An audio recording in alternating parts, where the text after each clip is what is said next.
Hello, this is Daniel Mart, and today I'm going to be doing another video. This time around, I'm going to be doing a review for Spectre, the James Bond movie. So yeah, and this movie stars Daniel Craig, Christoph Waltz, Lea Seydoux, Ralph Fiennes, Monica Bellucci, Ben Winshaw, Naomi Harris, Dave Bautista, Andrew Scott, Rory Kinnear, Jesper Christensen, and Alessandra Cremona, and Stephanie Sigmon. So yeah, before I begin though, 10-second spoiler warning as usual. For those who have yet to actually watch this movie and haven't already, stop the video, go check it out, and come back here and watch the rest of this review. 10-second spoiler warning as usual, starting now.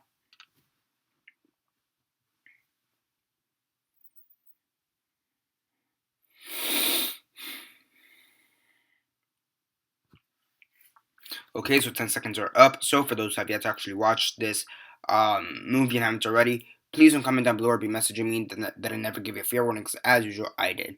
So as usual, quick synopsis, likes and dislikes, and then the rate.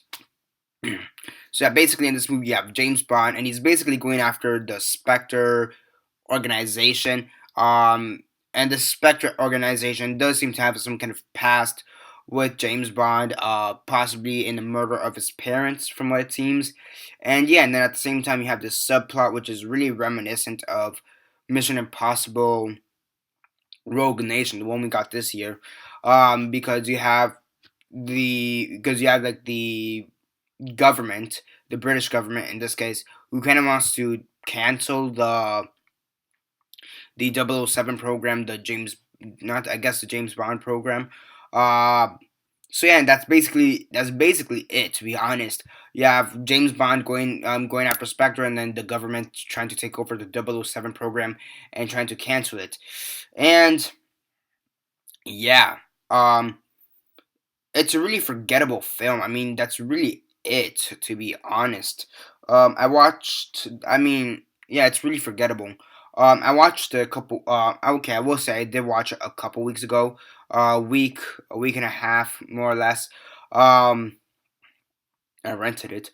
So yeah, but even after that, it's a James Bond film. It's not really James Bond really isn't the type of film that I should be forgetting after a couple of days or a week or something.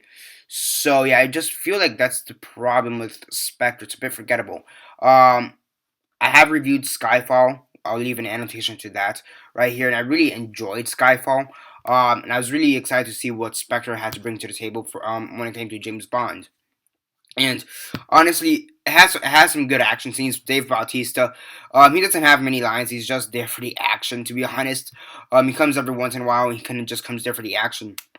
Um, so there's that. I mean, you have James Bond who fights against Dave Bautista from time to time, and that's pretty cool. But really, there's a lot of issues with this.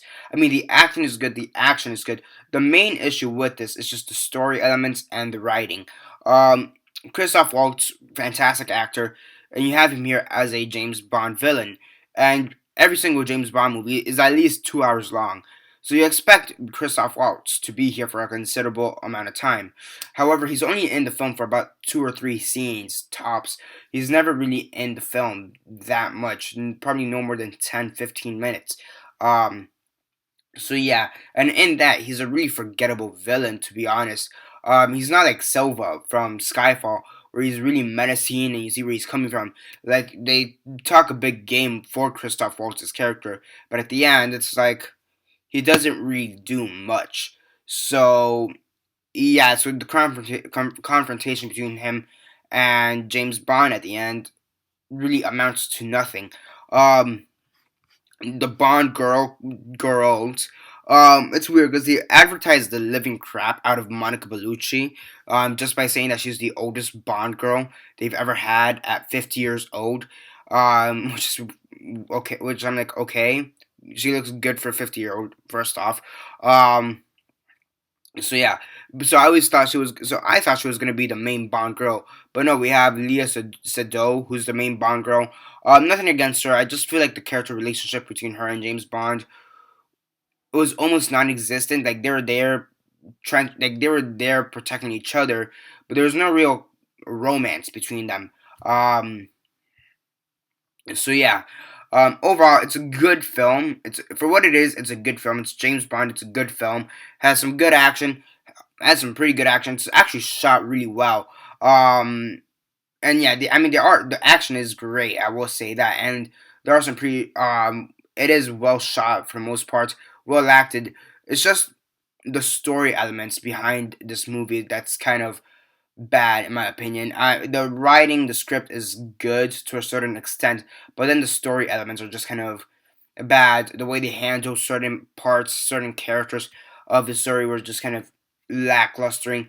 So yeah, and it is forgettable after a couple of days. So yeah, on a scale of 1 to 10, 1 being the worst, 10 being the best, and 6 being decent.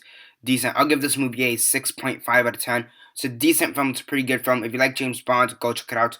And yeah, that's basically it for now. Subscribe if you're not already subscribed. I do movie reviews, TV show reviews, and comic book reviews. Comment down below on your thoughts on the movie. Have you seen it? And if not, why not? And if you have, what are your thoughts on it? Comment all that down below. Let me know. Like the video, share on Facebook, Twitter, MySpace, or whatever you prefer. And that's basically it for now. This is Daniel Mart signing off.